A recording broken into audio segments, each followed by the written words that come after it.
Distinguished ladies and gentlemen of the audience, both here and our colleagues joining us in cyberspace.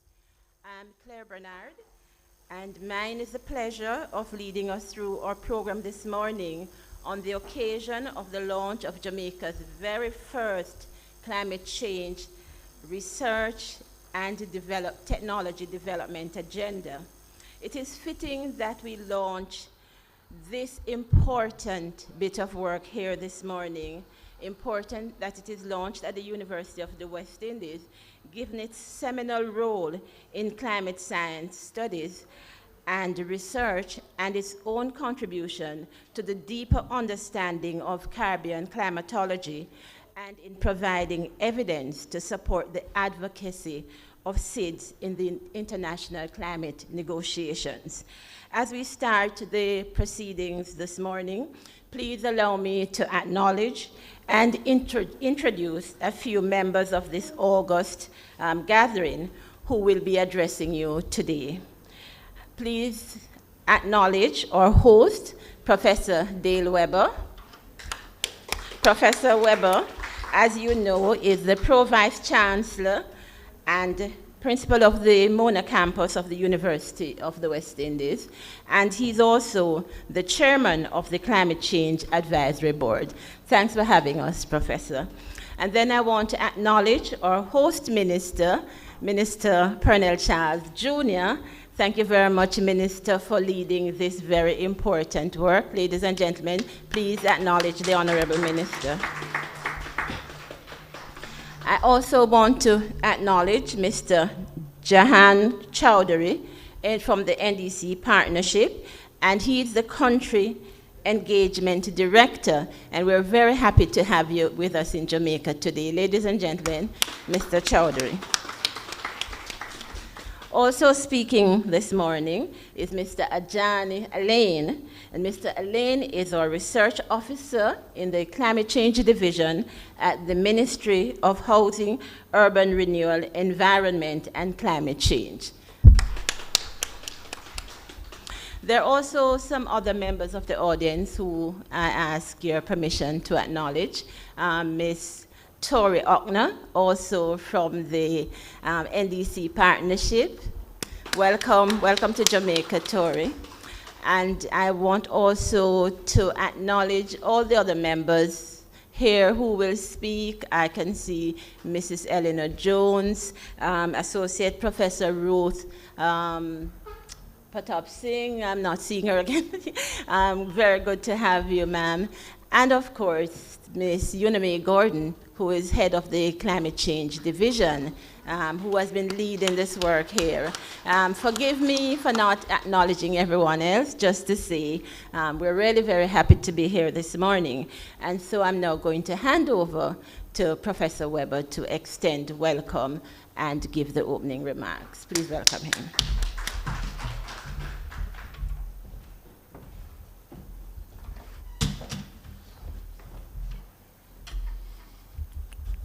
Thank you very much, Ms. Bernard.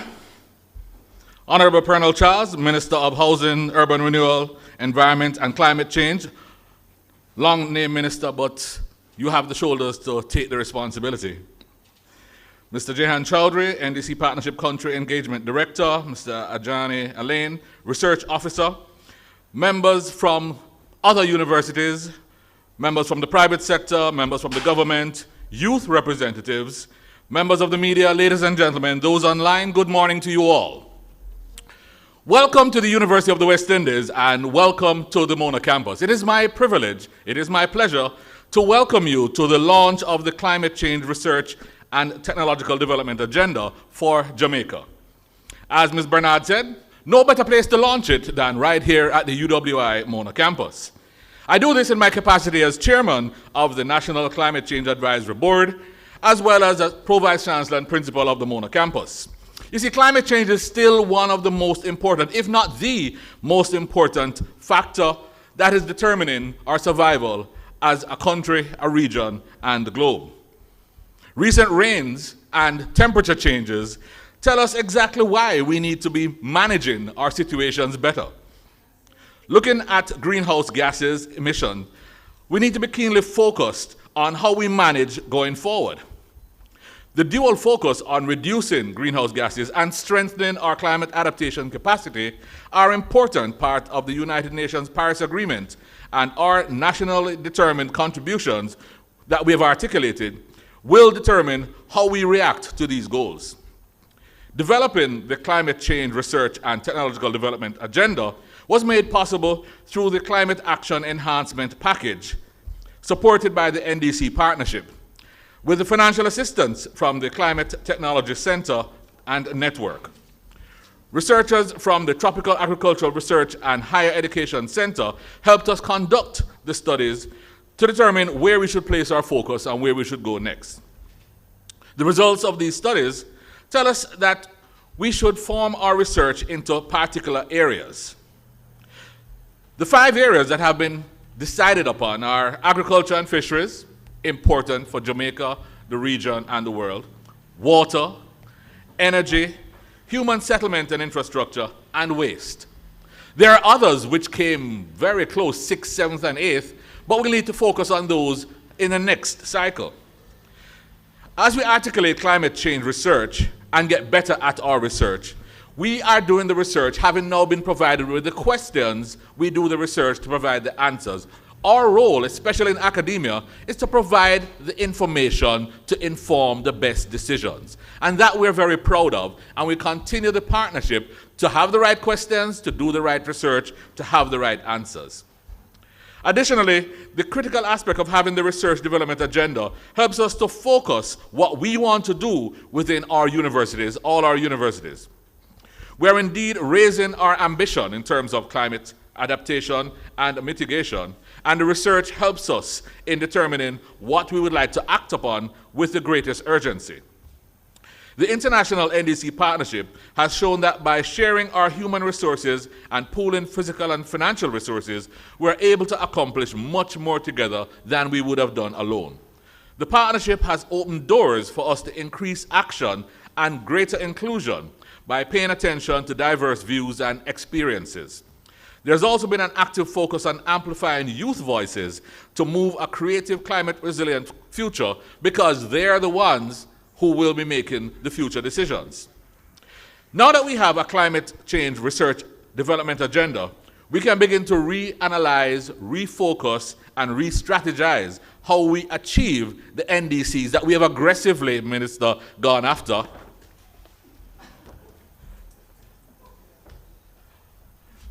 And we will succeed.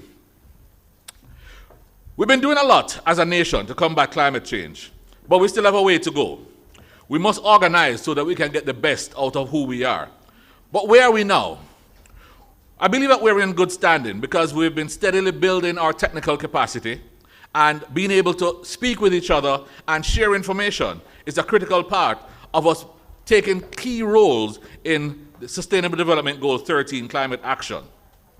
Over the years, the Climate Studies Group here at the Mona campus have been the leaders in taking this campus forward, but many other departments contribute data as well as expertise to our decision-making process. Additionally, the Mona Office for Research and Innovation, MORI, was responsible for coordinating the recently concluded Caribbean regional track of the pilot program for climate resilience. This has helped us in our decision-making process.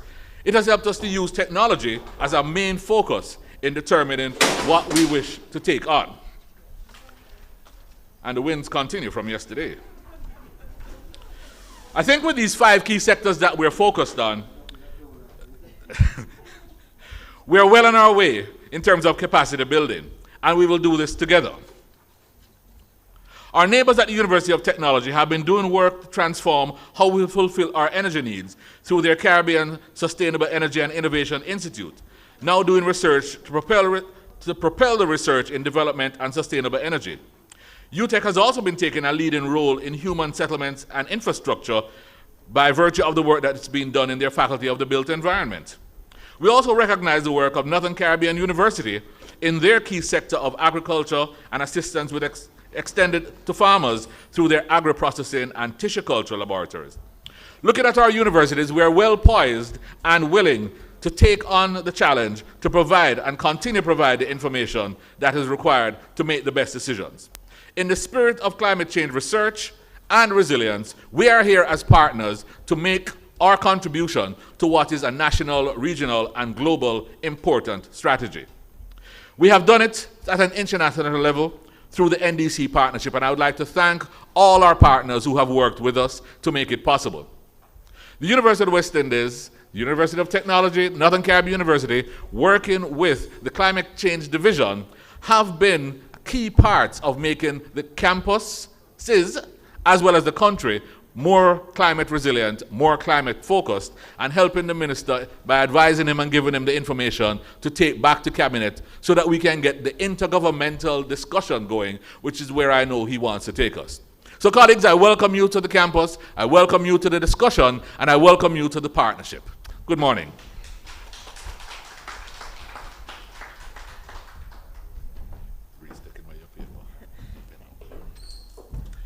Thank you very much, Professor. Ladies and gentlemen, we say that we're launching the agenda this morning under the theme, Raising Ambitions Through Partnerships. And we have a number of partners here. And I want to take this opportunity to introduce and invite another partner, a very important partner, the NDC Partnership, to address us this morning. Now, Mr. Chowdhury represents the NDC Partnership, which was established to assist countries develop and implement plans and strategies to reduce their greenhouse gas emissions and build resilience against climate change, the negative impacts of climate change, all in keeping with the Paris Agreement. Professor already told you about how we came to get this work done, and so I don't want to repeat all of that. What I want to say is, Mr. Chowdhury, welcome to Jamaica again, and thanks for all that the partnership has been doing with us, and we welcome you to the podium to give your remarks. Please welcome him.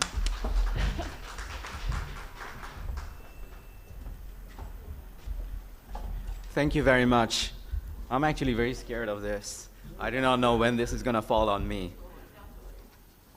I have 3 pages of talking points. I think that's going to be very boring for you. If you want to know more about the NDC partnership, you can always look into our website. If you want to know more about the research, nobody is better in a position than our professor to talk more about that research agenda. I'm here to share my personal experience. When it comes to research, I think 3 success factors are absolutely essential. The first one is about knowledge. The second one is about attitude. And third is about practice. Let me share some of my personal stories, but also share some data with you. Knowledge. One figure that strikes me when it comes to energy efficiency, for example, if you have energy efficiency technology in buildings, you're in a position to save 60% of your cost. That's 60% of your cost saving through energy efficiency in buildings. If you add it to smart technology, you're going to be saving another 20%. So that's 80% of the cost savings. If you invest $1 million in energy efficiency technology, you're in a position to create 15 additional jobs. What are these data telling me? They are giving me the knowledge to change my behavior. And a lot of the data has to come from the research. So Professor Weber was talking about information. This information must come from the research through which we can change our knowledge. Knowledge is not the only factor. In order for us to change our behavior, we need to change our attitude. Let me share a few more figures with you. If you had $1,000 back in 2009, and if you had invested in Tesla, in today's price, you would have received $22,000. That's the return you're talking about if you had invested in Tesla back in 2009 with $1,000. If you had put it in a bank, your return would have been exactly the same, $1,000 US. If you had invested in oil, I do not want to name any specific oil company here, your investment return would have been $200 US. So think about renewable energy, where the market is changing substantially towards the right direction, and think about oil and extractive industry, where the market is collapsing. This data is giving me a market signal, and a market signal is extremely important for us to change our attitude. Where can this market signal come from? Through a lot of research work that you can conduct at the country level, at the international level. So attitude is important. A key driver for the change of attitude is actually the research. The third one is about practice. You can have knowledge, you can have attitude, but if they are not changing your behavior so you can actually practice what you preach, then we have a problem. Let me share one personal, very specific experience with you. I was tasked to establish a resource, a savings mobilization strategy for a country back in 2009. Now, in order for us to encourage the population to save, we need three things. One is about the guarantee that if I put my money into a bank, even if the banking system collapses, the government is going to give me the guarantee that I can actually get back my savings. So that's one. You also need the incentive. Where is the incentive coming from? From the return. The return is coming from the interest rate that you're generating. So that's an important factor. But also, at the same time, you need to provide various different product options for savings. It cannot just be an interest-bearing account. Perhaps there is another bond that you can purchase that is backed up also by the government. If you're providing various different saving options, depending on the audience, depending on the clients, where they're coming from, they can decide where exactly they want to save based on the instruments that are on offer. That is about savings. To me, when it comes to climate, environment saving, you require similar guarantee, you require similar incentives, and you require similar assurances. So it's not very different when it comes to human behavior. The way we save our money is very much similar to the way we save our environment. The enabling environment factor must be there. How did we come up with this key conclusion that these are the things that are required for you to save? Through our research work, through our analytical work. So going back to what I was saying, you need knowledge, you need attitude, you need to practice. And for each of these, you need to do your research. And I'm hoping that the journey that you're starting today, it's only the start. It's not the end, of course.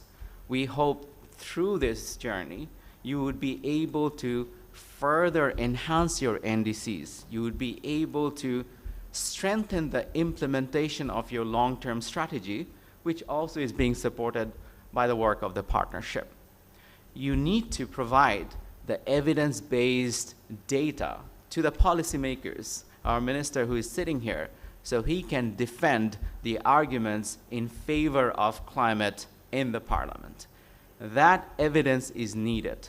That evidence needs to enter into the policy agenda in order for us to change the legal framework, change the policy framework, and eventually change our behavior. So with that note, I wanted to thank you all for giving us the opportunity to support Jamaica. I wanted to thank you all for bringing this very innovative component in our work. It's not that in many countries we are doing. Of course, there are few. For example, in Costa Rica, we are supporting the government to establish an MRV system where we are building the capacity of the government to extract the data, to cost the data, to understand the methodology for data collection, but at the same time to provide support to the government to do the data analysis. So that's something that we are doing in Costa Rica. If you go to a few other countries, we are also supporting the government in order to establish research networks with academia, with also civil society organizations. Yet in other countries, we are supporting the government, for example, to have the agreement on who is going to be providing you with which data, whether that agreement is with a specific agency or ministry. As long as you have the agreement, the responsibility is very clear on where the data is going to be coming from.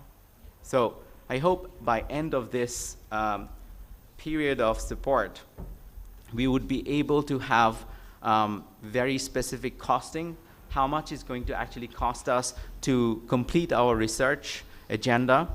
It would be part and parcel of the LTS implementation, and eventually you would be able to provide evidence-based data to our policymakers. Thank you so much for the opportunity to be here. Thank you, Claire.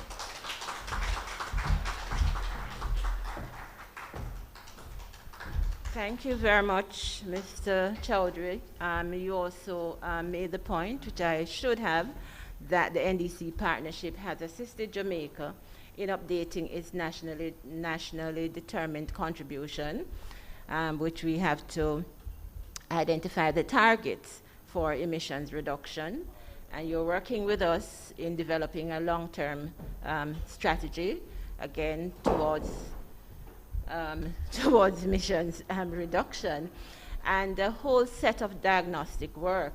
The partnership through the Climate Action and CAPE, has been working with the government of Jamaica in putting ourselves in a position to be informed, to make better decisions, to take better action, to be able to really in time influence the attitude of our country and the practice of our country towards really being resilient. And we really appreciate that support. And now, so moving from one member of the NDC partnership to the co-chairman of the NDC Partnership Steering Committee, I'm now going to, ladies and gentlemen, to be inviting the Honorable Minister, Pernell Charles Jr., who, apart from his portfolio responsibility of that very broad and integrated set of areas, housing, urban renewal, environment, and climate change, he's also co-chair of the NDC Partnership, and that partnership boasts a membership of over 180 countries, a membership of over 180, including developed and developing countries, major international institutions such as the World Bank, IDB, and so on, non-governmental organizations and other non-state organizations. And the minister co-chairs with the Environment Minister of the UK, who was in the country this week for bilateral discussions with the minister. As I said before, the minister has demonstrated his passion for the climate change agenda, and he has certainly been asking us to ensure that any work we do in climate change looks at the broader, more integrated development perspective. And he's been driving that home, not only to the staff in his ministry, but whenever he speaks. Ladies and gentlemen, please welcome Minister Pernell Charles Jr.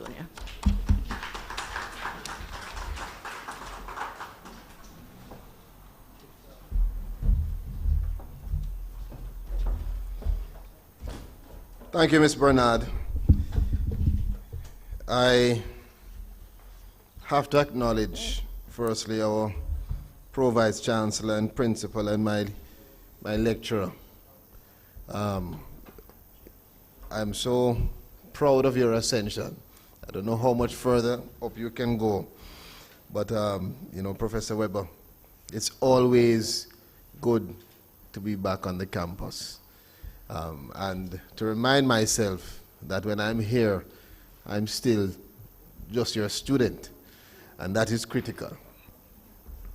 Let me also acknowledge all of the distinguished colleagues that are here. I want to firstly just welcome again and commend Johan and Tori, and in his absence, I should also acknowledge my friend and colleague, the Right Honorable Alok Sharma, who I am certain would have wanted to be right here with us on this very important hallmark of an event.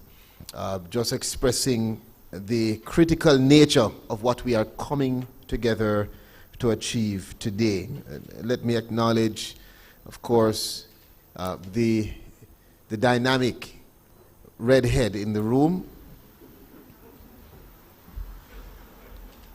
It is so good when you see both Eleanor and Una look at themselves as if, who exactly is he talking about today? You, Prof? That was a good one, I must tell you.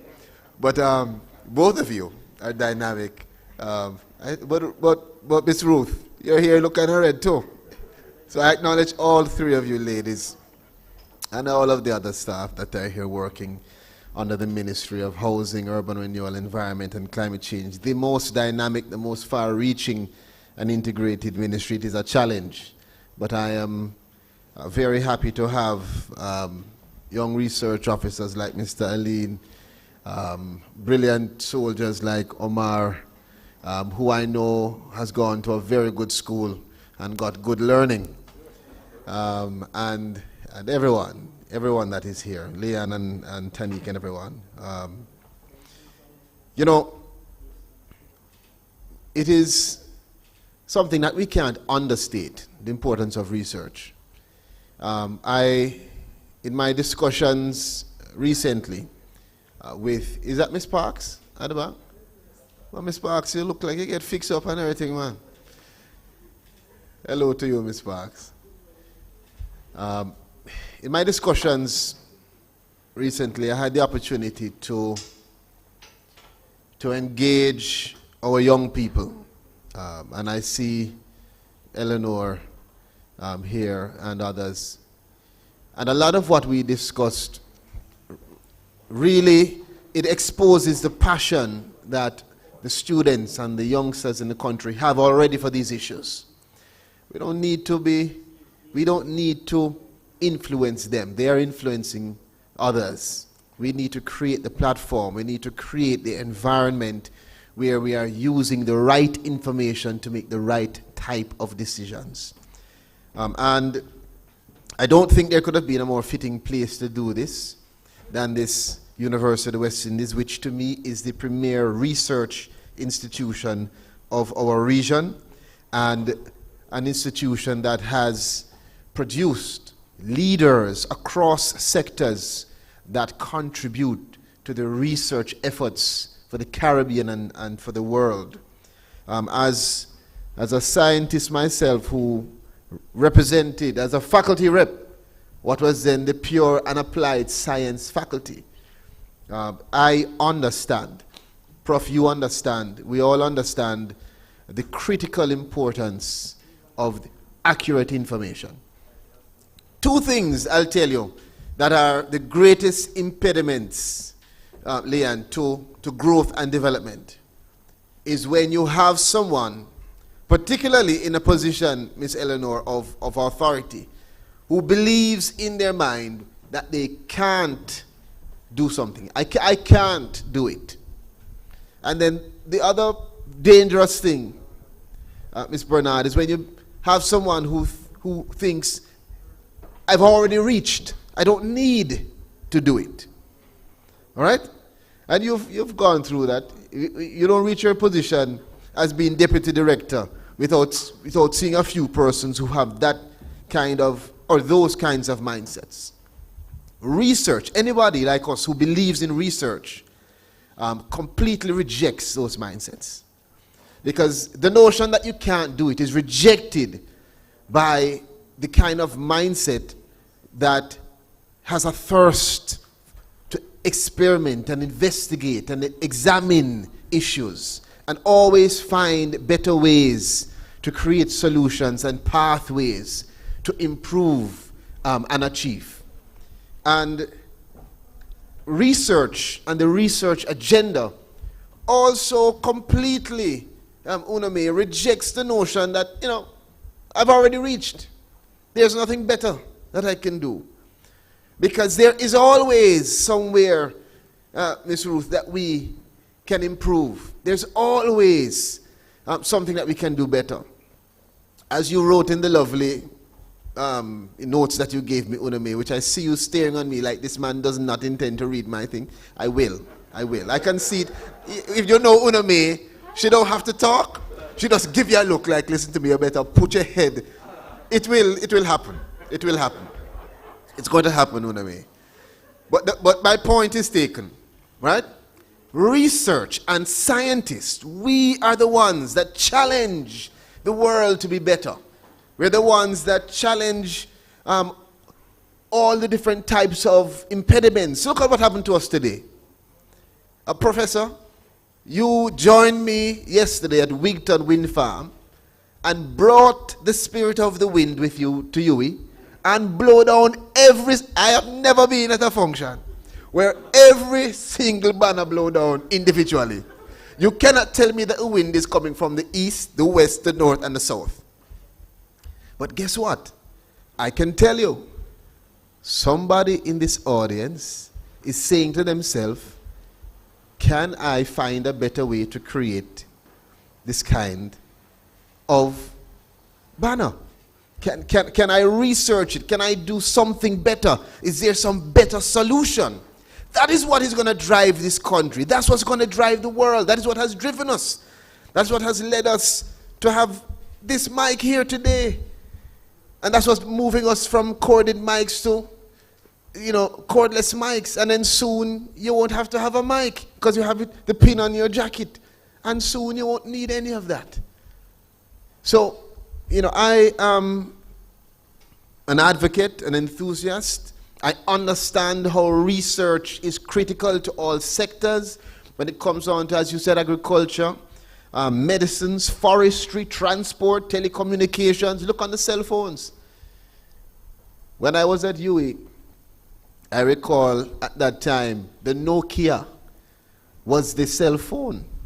And if any of you are old enough to remember, Abby would have been 2 at the time. The Nokia, which is a stronger phone than any iPhone that you can have now, was a phone and it was a weapon, all in one, right? But somebody said, we can do it better. And in the effort to improve, there are several elements that drive you, several variables.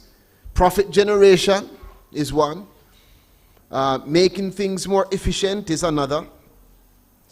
Simply, the thirst to advance is another element. And being a student of science and understanding research, to me, is the most critical asset that you can have in your arsenal and in your character. What we need, if we are going to achieve the climate agenda, if we're going to make a difference in this time, in this day and age, for generations to come, is to strengthen and to consolidate and to streamline and expand research that is taking place across institutions, across our region. There's no shackle. There's nothing stopping us from being the premier in terms of researching, particularly for the small island developing states, to find ways to create the climate resilient building. And in my ministry, I must tell you, we are focused on that synergy between portfolios. And that synergy is sustainable development. And, Ms. Bernard is the deputy director, and your focus is sustainable development. What's the other one again? Planning, right? Sustainable development and planning. And to me, those are the two critical areas. But you know what you need if you're going to have sustainable development and planning? Accurate data, accurate information.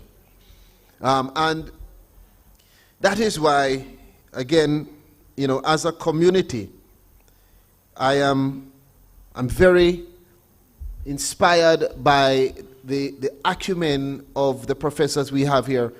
Professor Taylor, who was at NATSAI with me, is one of the, I would say, most well-known in terms of discussing issues relating to the climate. And you have several others, Tennessee Stevenson and others, that have contributed. And it is my hope that we will see rising up from UWI several other students that become lecturers, that become advocates, that become voices, not just for Jamaica, but we require, as Tori has said to me, voices for all countries, particularly developing countries around the globe, because our issues are similar, and the solution requires partnership. Because when you think about the climate crisis, if Jamaica was to do everything, if we were to solve all of our problems in terms of emission, reach and exceed all of our targets, if we were to create the marvel in terms of novelty of net zero by 2023, we would still be one of the most vulnerable countries in the world.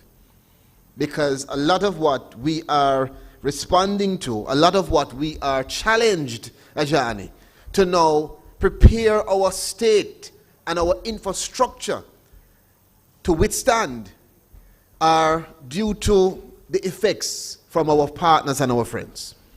So this crisis, Anaiti, requires us to be partners. It requires us, as I said, to break down barriers in terms of communication and holding us together, to assault issues, and it requires us to appreciate the importance of researching and continuing to research. Research should not be a one-off. And I always make the comparison of how much money is spent to sell soda or chicken or a sandwich, and efforts that are made in terms of researching what people think and how the evolution and changing mindset of communities. That's how we need to approach this issue. It is that important. It is more important.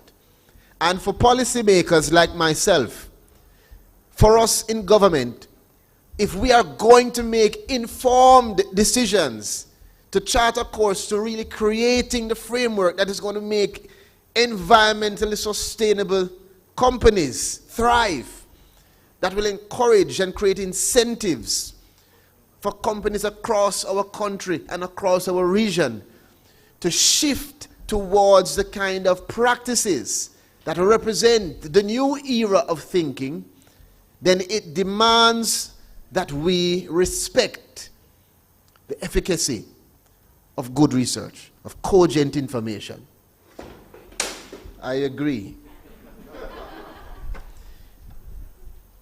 Now, it is, yes, they're cheering us on. Now, you know,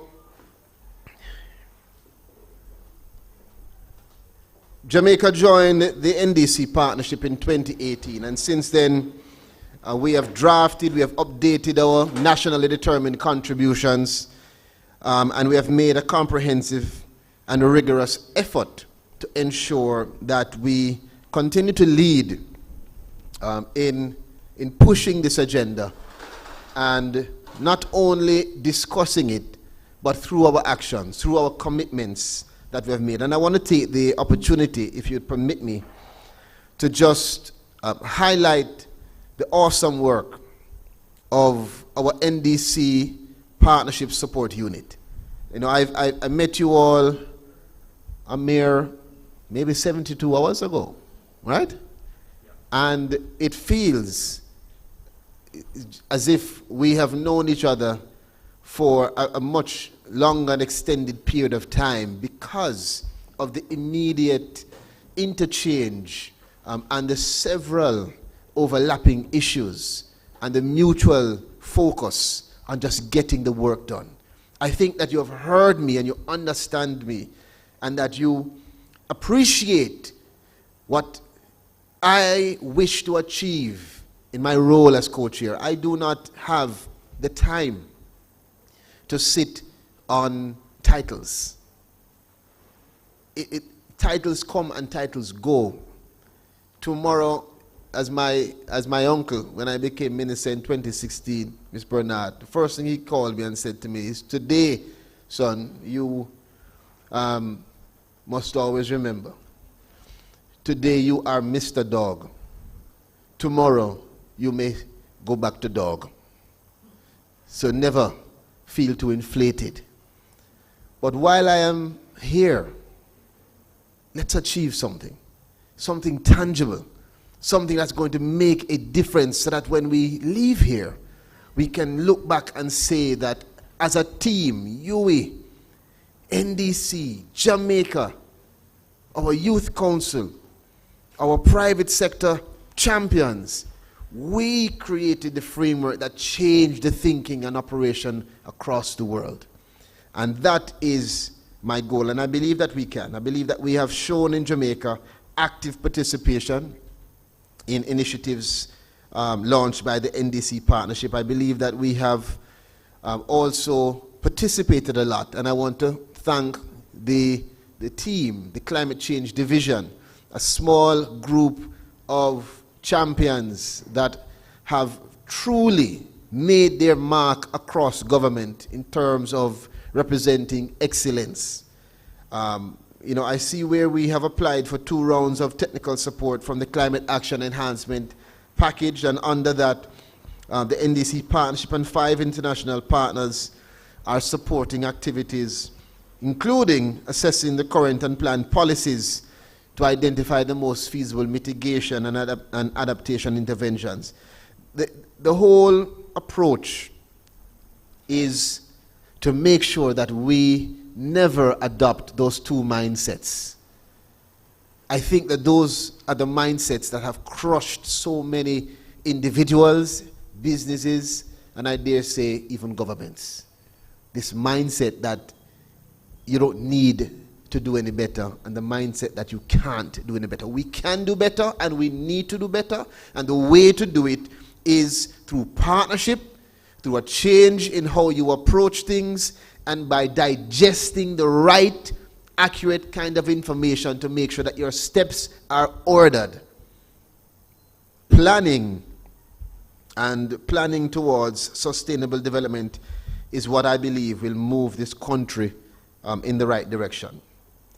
The analytical and assessment work that we speak of is far-reaching and wide in its spectrum. The CAPE, which we have been supported through the NDC for, also extends to the formulation of a multidisciplinary national climate change research and technological development agenda, which we discuss as being one of the critical steps to moving to where we have to go as a country and as a region. The agenda requires consultations, continued consultations with experts. It requires us to develop the facilities and to develop the skills and capacity of our experts locally and across the region. And I dare say, if we are going to achieve it, there has to be an urgency that moves beyond just the podium, just this discussion and this one presentation. We have to recognize what is happening around the world. And as I said to my daughter last night, Prof, when she tackled me about time, she said, "Daddy, you're always talking about time." I said, well, I have to talk about time because time is more valuable than money. It's more valuable than anything else. And how you prioritize your time will reflect what is important to you. And so if you spend more time at work, then whether you think it or not, that's what's important right now. And so you have to be able to explain to your children why. What are we spending our time on now? What is it that we have identified, Ms. Bernard, as the priority to move our countries forward? And where are we placing the allocation of our time and energy in developing this agenda? So as we discuss it now, we have to assess ourselves and assess going forward, ladies and gentlemen, what we see as critical. So if we are here saying the research agenda is critical, then I want to see us place the time and the energy to rejecting those mindsets that we have reached or that we can't move forward, and to make sure that we get it done. That is the goal. That must be our collective goal, and I dare say that we can achieve it. We have the talent right before us. In closing, ladies and gentlemen, I just want to reiterate that the Prime Minister is leading the government in identifying this agenda as a priority. I believe that the structuring of this ministry by our Prime Minister reflects that he wants the time and energy to be placed in advancing this climate agenda and towards climate action. And so we are committed to continuing to create the spaces for dialogue among institutions, among the public and private sectors, civil society, grassroots, and community groups, so that we can have effective implementation of the research agenda in years to come, and to engage in as many exercises for us to continue to update and enhance with the support of our international partners such as the NDC partnership and many others. I want to thank you. I hope that if nothing else, that when we leave here, we will take the time to assess ourselves individually and in our own capacity of what we are contributing and where we are placing our allocation of time and energy. I do believe that we can get it done. I do believe that we have to get it done. And I thank you all for your support and for your contribution. Thank you.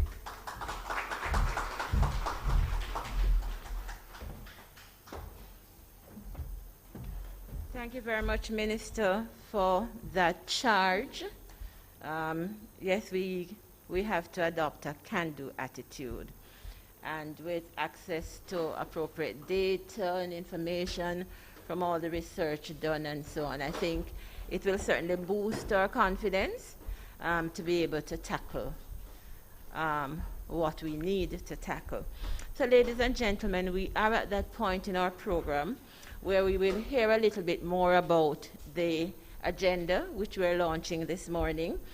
And to walk us through the agenda, I am going to invite Mr. Ajani Alain, who is the research officer in the Climate Change Division of the Ministry of Housing, Urban Renewal, Environment and Climate Change. And he's been working not just on the agenda, but really lending very valuable support to the entire climate action enhancement program that I stumbled over before, and really providing that important coordination that we needed to have to get us to this point. And Ajani will no doubt take the minister to heart and do some actual research when we begin to implement the program. So ladies and gentlemen, please help me welcome the dynamic young man who has been leading the research program in the ministry.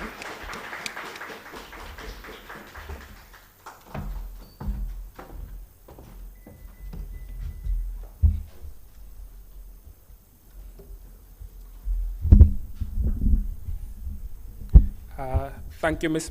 Bernard. Good morning, everyone. I would just like to again welcome you all, and of course our distinguished guests, to the official launch of Jamaica's Climate Change Research and Technological Development Agenda. Thank you all for being here, either virtually or right here with us today. I start my presentation with the next slide.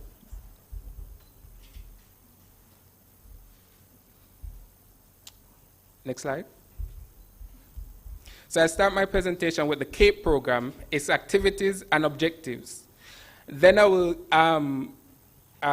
explain the research agenda, what it is, the need for it, its phases of development and outputs, the stakeholder engagement process, the key sectors identified, the agenda's linkages to national climate priorities, and of course, challenges, solutions, and next steps. Next slide. Next slide.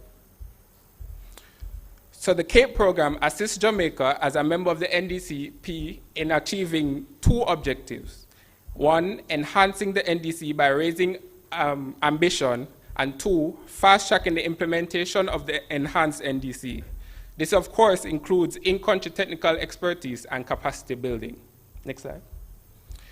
Under the CAPE program, there are 11 activities being implemented, supported by 5 international partners. The table displayed summarizes the activities and partners involved. It is somewhat color-coded. In partnership with the World Bank, which is highlighted in brown, we are currently developing a 2050 pathway strategy, or long-term low greenhouse gas emission development strategy, LTS for short. With the Greenhouse Gas Management Institute highlighted in blue, we're examining CCD's institutional capacity as it relates to implementing the LTS and potential emission market options to support the LTS's goals and targets. In collaboration with the Rocky Mountain Institute, highlighted in green, in greenish, we are developing an implementation costing for the LTS. And with the Commonwealth Secretariat, highlighted in yellow, we are focusing on climate expenditure analysis and modeling. In partnership with the Climate Technology Center and Network, CTCN, and the Tropical Agriculture Research and Higher Education, CATIE, led by Gracia Lanza and the research team, the climate research agenda was developed to continually examine new ideas, thoughts in climate change as the LTS is being implemented. Next slide, please. Next slide. So the research agenda is a formal plan of action that summarizes specific issues and ideas in the sectors of Jamaica. It is also a guiding plan so that decisions can be made on what should be tackled now and what should be deferred until another time. It will be adaptable, which means that the contents will be adjusted as countries' priorities shift. Next slide. We need research, but specifically climate research, to improve knowledge of the impacts of climate change on citizens and the environment. The outcomes of addressing these research gaps can be used to tackle the climate crisis effectively, equitably, and sustainably. We developed this agenda because we found that climate research among research and development entities in Jamaica are somewhat fragmented, and there was a need for a definitive research agenda to support national climate commitments. Next slide. The agenda development process started in September 2020 as a co-creation process that incorporated collaboration with stakeholders such as, within the public, private, and civil society sectors. This agenda will be used to support the achievement of climate targets in the key sectors identified through stakeholder engagement and relevant policy frameworks, including the updated NDC and Vision 2030 National Development Plan. So, go back, okay. So the agenda had 6 phases of development, 5 of which are complete to produce the output shown in green. Right, so phase 1, we had an inception workshop where we identified potential sectors and the principles for the research agenda. Phase 2, we conducted online surveys and bilateral interviews to identify research needs per sector. Phase 3, we had a follow-up workshop where we prioritized the identified sectors and research needs.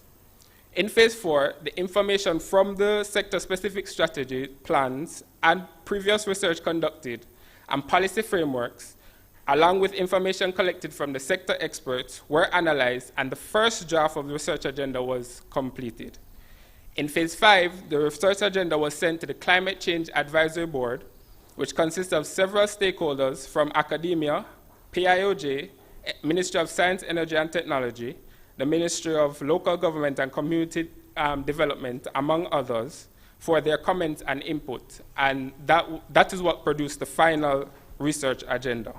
Phase 6 is the implementation phase, where we, you can go back one slide, yeah. Where we currently are, it's highlighted in red.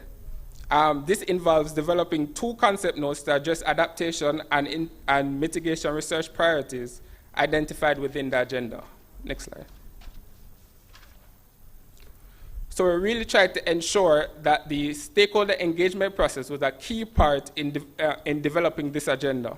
The Inception workshop included 38 participants from government, 24 participants from private sector, NGOs and CSOs, and 21 participants from academia. The sectors were prioritized with a multi-criteria analysis methodology. This involves participants validating the list of identified sectors, assigning weight to each criteria. The criteria were requirements of new knowledge, economic, climate, environment, and social impact. Then, by using each criteria, participants were asked to rank the sectors. Next slide. As a result, 5 sectors were prioritized: human settlement and infrastructure, water, agriculture, waste, and energy. And we added fisheries to agriculture. Next slide. Next slide. So the agenda is linked to several of Jamaica's national policies and frameworks. Within Jamaica's MTF, it recognizes the challenges hindering investment in research and development. It places emphasis on developing a national research agenda to support national development efforts and on developing a climate research agenda to conduct relevant research and address strategic needs. The ST&I policy highlights the fact that there is no established mechanism to measure, spend on research and development, and that there is a lack of a national agenda linked to national development priorities. Next slide. The climate policy framework recognizes that there is a research capacity and technology development need in Jamaica. One of the main objectives of the policy framework is to support institutions responsible for research and data collection, which means that there's a direct emphasis on addressing research needs and the integration of science and technology into decision-making processes to combat the effects of climate change. The agenda was developed to address some of these needs and fill some of these gaps. As it pertains to the Jamaican updated NDC, steps are being taken to move towards an economy-wide target. The NDC now includes emissions from the land use change and forestry sector. We have also identified opportunities to deepen emission reduction in the energy sector. Next slide. By addressing the knowledge or research gaps outlined in the agenda and expanding on our knowledge regarding emission reduction and enhancing resilience within each identified sector, we believe this will assist in efforts in increasing innovation and improving efficiency, and ultimately to help to achieve an economy-wide NDC. Additionally, the knowledge or information gained can have a positive impact on Jamaica's national adaptation plan, which is currently being developed in the coming months. Next slide. Next slide. So we had identified some challenges when developing the agenda.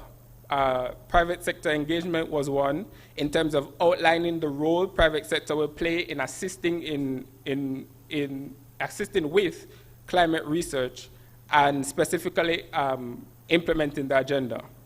Interviewers expressed that there was a weak link on how research impacts policy development.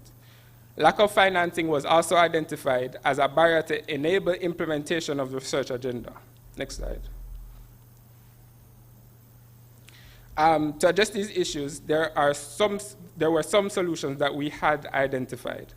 More institutional capacity building as it relates to personnel, systems, and training. Research entities such as Scientific Research Council, UWI, and UTEC can be prioritized for further capacity building to ensure continuation of climate research. There must be consistent awareness raising and stakeholder engagement, which includes communication strategies and action plans. Also, there must be clear policy direction on research and development and the use of data and information. Data and information need to be collected, shared, and used on a continuous basis. As new information is discovered and new data is collected, policy planning reviews need to be done on a timely basis.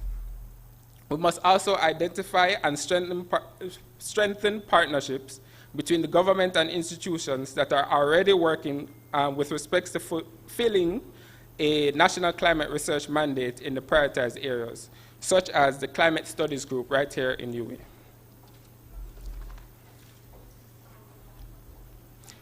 Funding needs to be coordinated around climate priorities, research, and innovation. This can include incentivizing climate research through scholarship schemes and priority-based government schemes to fill sector gaps. The next step is to implement the research agenda, which we will start by developing two concept notes addressing mitigation and adaptation priorities, which we are in discussions with CTCN to fund. The concept notes will address research gaps identified in the agenda, and additionally, we will identify other sources of finance for research. Next slide. Thank you.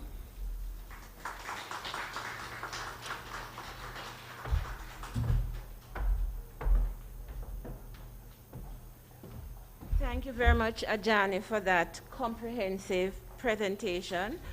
So Ajani told us the areas of priority in the research agenda. He placed the research agenda in the broader Climate Action Enhancement Program. He identified some of the challenges that we're likely to face or that were highlighted in the stakeholder consultation and the process of developing the agenda. And he also offered some solutions coming out of those consultations. So thank you very much, Ajani. We're now going to engage a few persons here to get some kind of feedback on the presentation which Ajani made, and also your views of the agenda, because you're likely to have had an opportunity to having participated in the process. And I want us, Omar, are you ready? Okay, so Omar has a cordless mic, Minister, demonstrating the advancement those slides. So we're going to start by inviting commentary from 4 sets of stakeholders. And Dr. Ruth, I hope you don't mind if we start with you, Dr. Ruth Patopsing, who is the Associate Vice President for Sustainable Energy at the University of Technology. Can we have your feedback? Yes, take off. Thank you very much, Madam Moderator, Honorable Minister Pernell Charles Jr., members of the Climate Change Advisory Board, and Professor Weber, our chairman, as well as all our distinguished persons here. I am very thrilled that for the first time in Jamaica, and I think in the Caribbean region, we have a climate research agenda. This is something that we are passionate about, as we know that the research portfolio in our region has been fairly weak. So Jamaica now preparing this agenda sends a strong message that we are committed not just to research, but to a focused research in climate change. This can only augur well for our universities, other institutes of higher learning, and I think that the 5 sectors that have been prioritized, and these were prioritized through stakeholder consultation, we are very prepared to partner, because this agenda is really too big for one institution. And we see that we are going to raise this, our ambitions through partnerships. So I congratulate Minister and his team, and I am looking forward to working with the UWI, the Northern Caribbean University, the CMU, the Scientific Research Council, the National Council on Science and Technology, and other institutions. Also, this agenda gives us an opportunity to reach regionally as well as internationally to partner for us to enhance our climate action. This agenda is a framework, and we are very aware that it will require resources and resourcefulness. And so we look forward to working with industry partners, civil society, the international development community, our youth, and we are very happy to be on board. Thank you. Thank you very much. So you mentioned industry, and I think it's very important that industry, academia, public sector interface is always so important, particularly when you're doing innovative things and trying to have transformational change. And so I'm now going to invite Mrs. Eleanor Jones, who is the chairman and CEO of Environment Solutions Limited, and also the chair of the private sector organization of Jamaica's Energy and Climate Change and Environment Subcommittee, to give us her feedback on the occasion of our having a national climate change agenda. Mrs. Jones? Thank you, Madam Moderator, Honorable Colonel Charles, Professor Weber, always a pleasure to be here on the university campus, and Mr. Chowdhury and Tori, NDC partners, distinguished guests in the audience. I see Professor Taylor over there. As we speak about the research agenda, and we talk of one of the challenges has always been, how do we apply this research in a practical way to make a difference?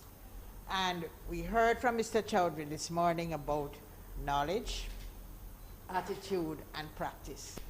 And I think if we can bring these together in the private sector, it's a really challenging ride, because for the private sector members, except for a few and some large influential ones, are really not there yet with climate change and what risk really means to the sustainability of business.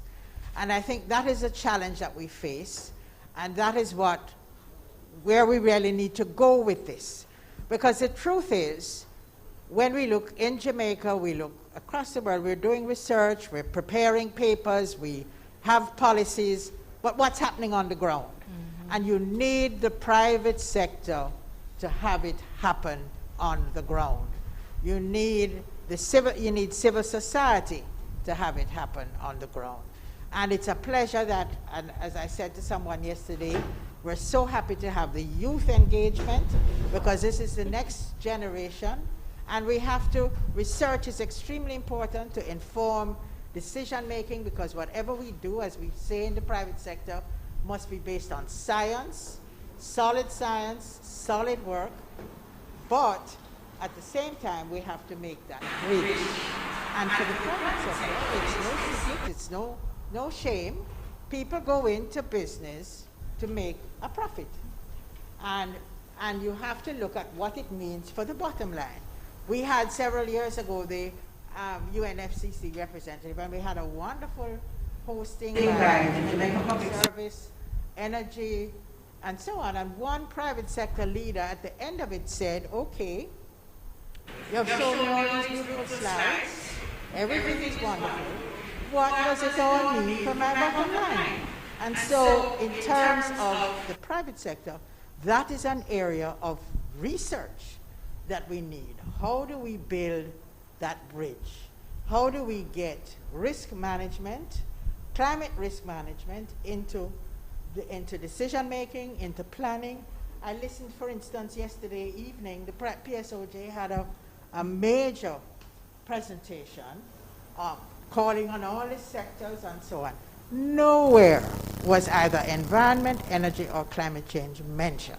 And I plan to take it up today with the President, because what it says, we're coming out of a pandemic, we're coming out of early storms, we know what happens here, but we still tend to push it to the side. It's not integrated. So the research is absolutely key, but it must inform decision-making, and it must inform decision-making at the business level. And so a part of our research ought to include how do we build this bridge? What is the language that we need to do? And how do we make those incremental steps? So again, I congratulate and thank the NDC partnership for where it has brought us, thank the ministry, and thank especially the Climate Change Division for its leadership and continuing leadership, thank the Climate Studies Group for all the data that is being produced, that is really wonderful, showing us that if we don't take these things on board, all that we're talking about development, all that we're talking about building economy can be wiped out very easily and quickly if we don't integrate. So thank you, Madam Chair. Thank you. Thank you very much, Mrs. Jones. We are going to invite a comment from the government sector, Mr. Horace Buckley, who is Director of Project Management at the Ministry of Science, Environment and Technology. Mr. Buckley, can we hear from you, sir? Sure. Morning again, everyone. Thank you, Madam Moderator. Let's just recognize again our Minister, Professor Weber, Mr. Schroeder. I'm remembering some of the names. And of course, all of our other distinguished guests. I must say I can easily say that climate change, and by extension, the NDC supported from a policy perspective at the Ministry of Science, Energy and Technology. So it's kind of easy for us to fall in and to do the work that needs to be done. Now, I'm very impressed, I must say, with the scope of the climate change research agenda. It is of a tall order, but then again, climate change does not do anything small, so I understand. But in terms of the stakeholders to support this research agenda, I mean, it's wide, it's strong, and therefore, I do believe we'll be able to achieve the objective. From an energy perspective, the agenda is very comprehensive, and therefore, I'm comforted.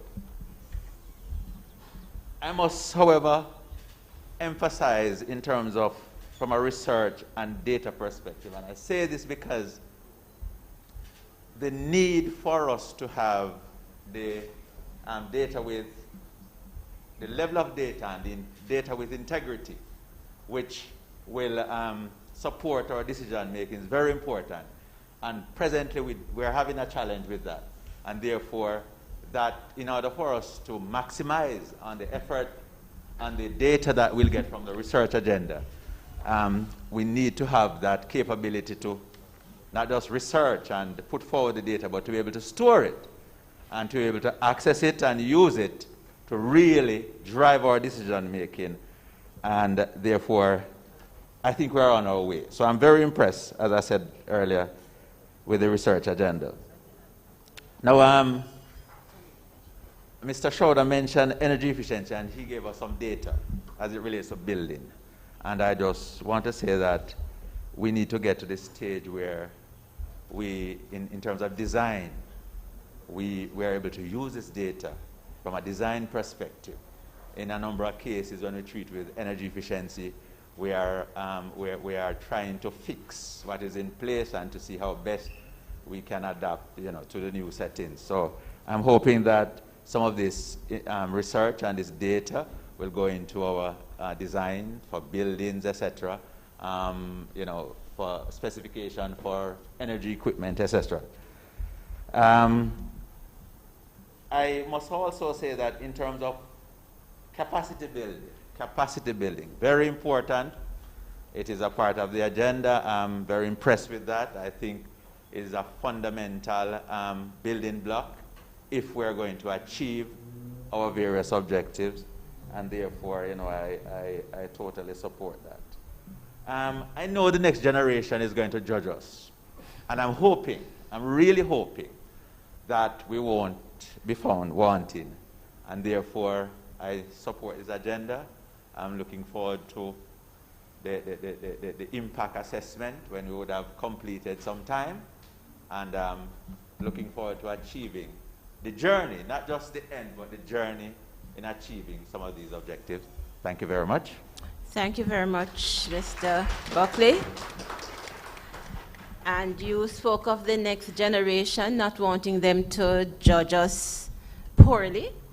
And so I'm going to call on our youth representative, Ms. Danelyn Swaby. Danelyn is the youth rep for the NDCP.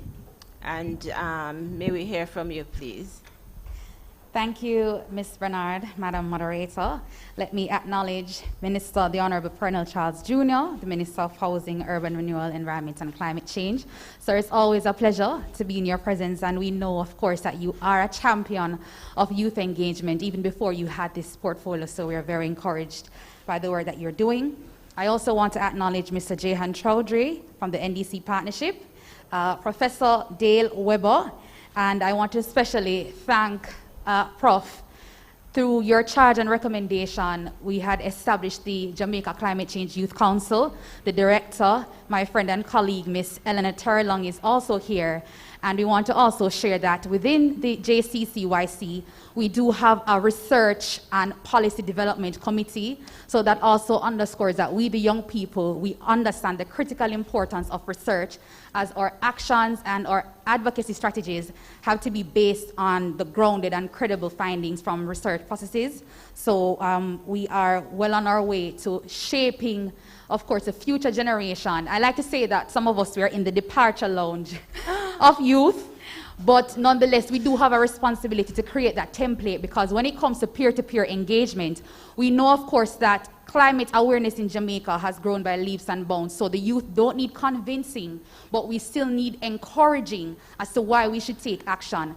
And whenever we're in spaces talking about climate change and climate action, the young people ask, why is it that we should take action? And the first thing that we do, we point to the evidence, the impacts, and we also point to the data that also contextualizes the extent of the climate impact. So we fully understand that research is important. I also go back to the NDC partnership. Last year, we were engaged in a research and consultation process, and Jamaican youth through our environment networks and our community service networks. We participated in that process, 500 young people across 80 countries, to create a global climate engagement plan to guide the countries within the NDC partnership on how they should engage young people as it relates to NDCs and taking action with the NDC. So there's full integration. We're excited about the Jamaica climate change research agenda, because outside of advocacy, it no longer happens in a silo. We are young professionals, and we are also subject matter interests and experts across the climate sensitive sectors in Jamaica. So there is convergence with what we do professionally and personally. And I think that augurs well for climate adaptation and mitigation strategies, because we fully understand that everything that we do has to be integrated. So the young people are here, we're willing to participate, and we are so excited. I see Mr. Ajani Alain, who is a research officer, engaged in this process. And you know, we are also open and looking forward to more opportunities to include the youth in supporting the research process and the consultation processes however we can. And going back to the NDC partnership, because we have an upcoming global youth engagement forum coming up, and the young people have had several opportunities to participate in NDC activities, and they're always anxious and wanting Jamaica to share our country experiences or updates. And certainly something like this, the climate change research agenda, because of its significance, we are going to be expected to present how have we been engaging and including youth in this process. So we're looking forward to the findings and the opportunities that will emerge, that will also give us an opportunity to channel our energy and our willingness to craft innovative solutions when it comes to national and community-based climate action. Thank you. Thank you very much.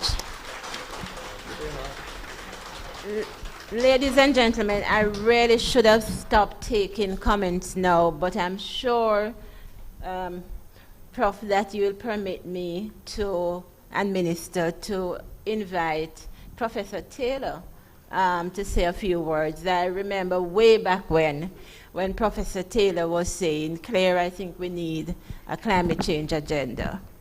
And Prof, who better to end the commentary here than you? And I'm sorry, I know you are a man who goes to church and we're not to lay hands on people suddenly, but you'll forgive me.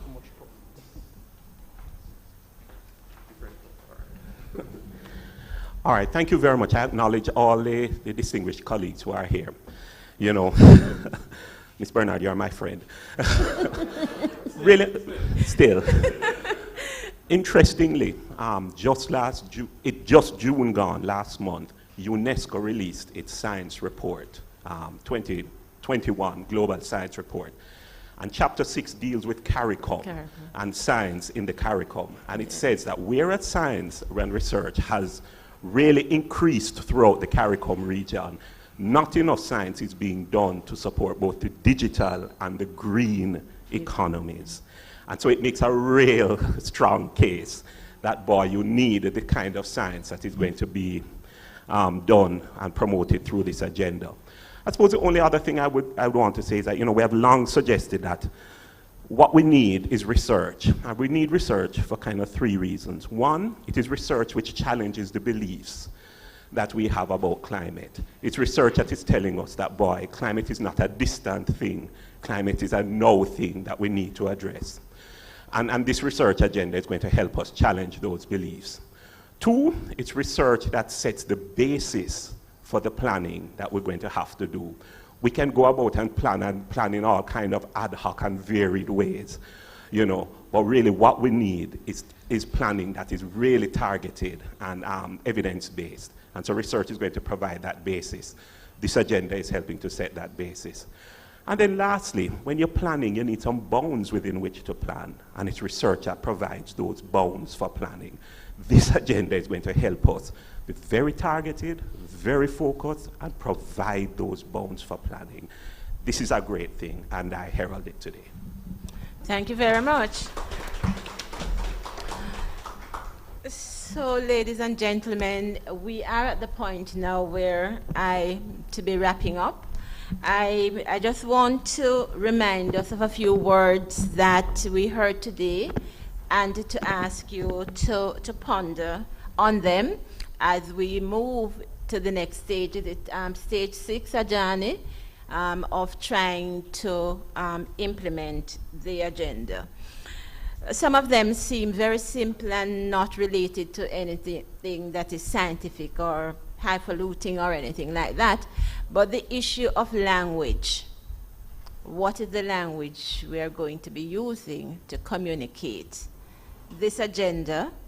And when we're implementing the agenda, what is the language that we're using to communicate our findings so that they could be applicable and applied? Then we have to look back at the issue of evidence. What evidence will we be providing? Integrity. Is the data that we are going to be providing from the work done, is it sufficiently robust? Does it have integrity? Is it a good boundary for us to plan with some level of confidence and certainty? Making a difference. What will we do to make a difference with these work that we are going to be undertaking? And how will we use what we've done to change attitudes so that we are no longer in the I can't do or it can't be done, but to use the work that we're doing through the research agenda to demonstrate the possibilities for not just Jamaica, but for the rest of the Caribbean region, and therefore also for SIDS like ourselves, and in fact for the entire world. How do we help to inform risk management attitudes in the private sector? How do we build confidence? I believe I used the word confidence already. and how do we challenge our beliefs and our disbeliefs through the work that we are doing. And of course, partnership. We can't forget that very important word.